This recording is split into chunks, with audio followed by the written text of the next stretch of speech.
में इस बात का जिक्र है नई शिक्षा नीति में कि इन सब को नियमित करने, और 10 साल का अनुभव है। आप जब देखेंगे, माननीय सुप्रीम कोर्ट का एक आदेश है कि कोई संविदा कर्मी यदि लगातार 10 वर्षों तक अपने पद पे कार्य किया है और उसकी योग्यता वही है, जो पद की योग्यता है वो ज्वाइनिंग के समय उसकी योग्यता होनी चाहिए। और इन सब सारी चीजों को उत्तर प्रदेश का अनुदेशक फुलफिल कर रहा है। ये उत्तर प्रदेश के अनुदेशकों का दुर्भाग्य है कि इतनी योग्यता, इतनी टैलेंट के बावजूद भी उत्तर प्रदेश की सरकार अपनी नजरें इनायत नहीं कर रही है।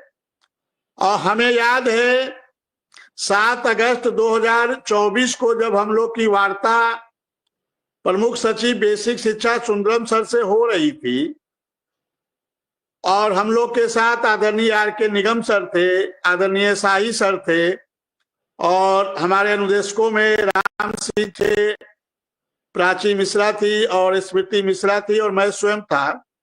6 सदस्यों का प्रतिनिधिमंडल था।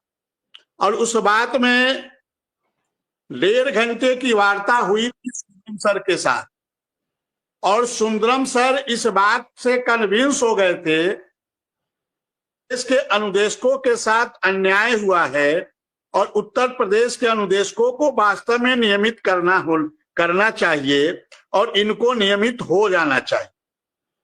ये मैं बड़ी जिम्मेदारी पूर्वक इस बात को कह रहा हूं। जो हमारे साथ 6 सदस्यीय प्रतिनिधिमंडल थे और हमारे R.K. निगम सर जिस प्रकार से बातें करते हैं, जिस प्रकार से कन्विंस करते हैं तर्क के साथ, शाही जी भी तर्क के साथ कन्विंस कर रहे थे सुंदरम सर को। और इस बात को की बड़ी खुशी मिली कि सुंदरम सर पूरी तरह से कन्विंस हो गए थे कि उत्तर प्रदेश के अनुदेशकों के साथ अन्याय हुआ है और उत्तर प्रदेश के अनुदेशकों को वास्तव में नियमित होना चाहिए। और उन्होंने इस बात को कहा भी था कि मैं, चूंकि उन्होंने कहा कि मेरे ऊपर 3 अधिकारी और 3 लोग और हैं, एक दीपक कुमार सर की बात की थी उन्होंने, और एक मनोज कुमार सिंह जो मुख्य सचिव हैं उनकी बात की थी, और तीसरा माननीय मुख्यमंत्री जी की बात की थी। उन्होंने कहा था कि मुझे मौका मिलेगा और मैं इन तीनों लोगों को कन्विंस करने का प्रयास करूंगा कि उत्तर प्रदेश के अनुदेशकों के साथ तो वास्तव में अन्याय हुआ है और उत्तर प्रदेश के अनुदेशकों को नियमित होना चाहिए और इनको नियमित किया जाना चाहिए। इस बात की को 7 अगस्त को सुंदरम सर जो प्रमुख सचिव बेसिक शिक्षा थे, उन्होंने बड़े दावे के साथ कहा था। लेकिन अनुदेशक का दुर्भाग्य है कि 3 जनवरी 2025 को सुंदरम सर का ट्रांसफर दूसरे विभाग में हो जाता है, और इधर जो अपर मुख्य सचिव दीपक कुमार सलाए हैं, उनके पास इतनी जिम्मेदारी है, वित्त विभाग की जिम्मेदारी है, माध्यमिक की जिम्मेदारी है, और तीसरा बेसिक शिक्षा विभाग की जिम्मेदारी दी गई है। और इतनी 3 की जिम्मेदारी के नाते उनकी व्यस्तता ज्यादा है, उनसे समय मिल नहीं पा रहा है।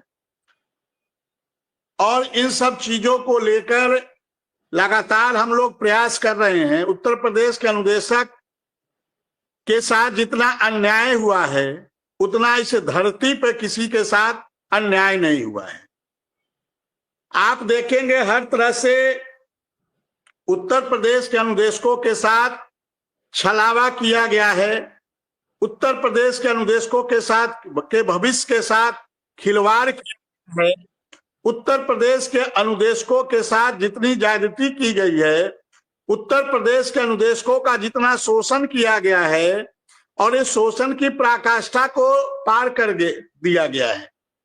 इधर 8 अक्टूबर 2024 को माननीय बेसिक शिक्षा मंत्री जी की अध्यक्षता में बैठक हुई थी, और उस बैठक में माननीय बेसिक शिक्षा मंत्री जी इस बात को कह रहे थे कि आप लोग, ये बैठक जो है माननीय मुख्यमंत्री जी के निर्देश पर हो रहा है, और उस बैठक को हुए भी लगभग अक्टूबर, नवंबर, दिसंबर, जनवरी, फरवरी 5वां महीना